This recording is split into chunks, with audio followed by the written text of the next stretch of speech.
na po mga kabarangay. Yes po, game over na po at hindi na po ito nila magagawa na maisa batas. Maaaring magagawa nilang maisa batas ito, pero mahirap na po na ito ay kanilang maipatupad o maging isang ganap na batas. Pag-usapan po natin. Yan nga po mga kabarangay. Meron na po tayong bagong Senate President. Ito nga pong si Senador Win Gatchalian. At hindi po lingid sa lahat na siya po ay tutol para ma-postpone ang barangay at SK election.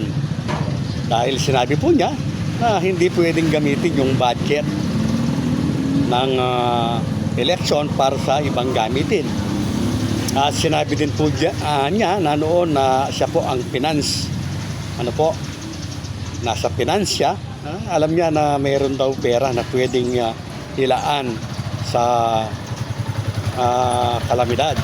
So, yan po mga kabarangay, yung isa sa nagpapahiwatig po na wala na po itong postponement ng barangay at SK election. At ito po ay tuloy na sa November 2, 2026.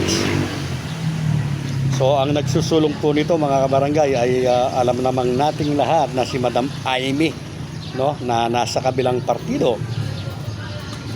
At bago na po ang majority ngayon mga kabarangay, hindi na po sila. At ganoon din po hanggang sa kasalukuyan ay hindi pa po yan nakaka-step sa first reading. So maraming lalakbayin pa yan kung kanila pong itutuloy yung pagsasabatas niyan. So talagang gahol na po sila pa sa panahon at wala na po sa kanila ang bit. Hindi na po nila hawak ang bit, nabitawan na po nila. Isang panawagan lamang po para sa ating mga minamahal na mga botante. Alalahanin po ninyo na 4 na taon po ito, no? Sino man po ang mananalo sa November 2, 2026, 4 na taon po na magsisilbi o manunungkulan sa inyo. Kung sila nga po ay magsisilbi o manunungkulan lamang. Magkaiba po kasi yung magsisilbi na nanunungkulan kaysa sa nanunungkulan lamang po. So piliin po nating mabuti. Piliin po sana nating mabuti mga kabarangay yung ating ihahalal dahil napakatagal po ng 4 na taon para po doon kung ang ating mapipili ay wala namang gagawin.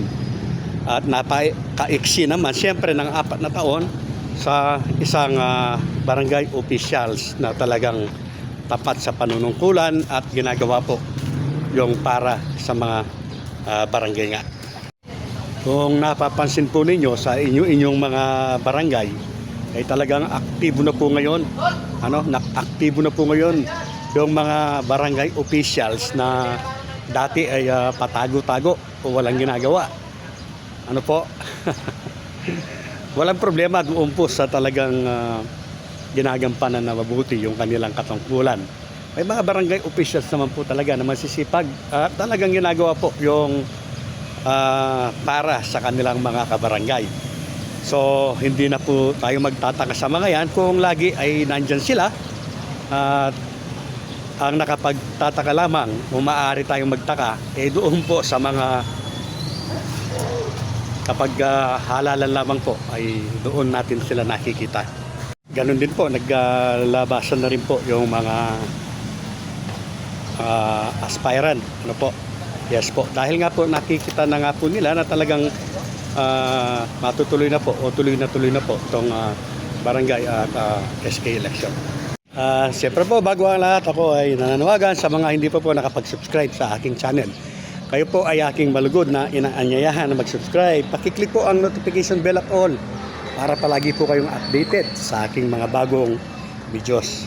Sa mga aspirante naman po na hahabol, kapitan man o kagawad, marami po kayong pwedeng mapanood sa YouTube o sa iba pang platform para kung paano po ang trabaho ng isang kapitan o ng isang barangay kagawad. Mag-prepare na po kayo. Kailangan po, kung wala po tayong eksperyensya pa, kailangan po ay pag-aralan po natin. Yes po, dahil trabaho po ng, lalo na ng kagawad, ang paggawa po ng batas, paggawa ng ordinansa o resolusyon. Baka po magkaroon ng debate sa inyong mga barangay at hindi kayo nakahanda. Magmumukhang katawa-tawa po tayo mga kabarangay. Kaya yan po yung sinasuggest ko po sa inyo, na kung wala pa po kayong alam ay dapat alamin po ninyo, pag-aralan ang trabaho ng isang kagawad ng barangay. At sabi ko nga po, nandyan lang sa YouTube ang mga yan. Madali po kayong maka-access dyan para pag-aralan ang paggawa po ng ordinansa at resolusyon.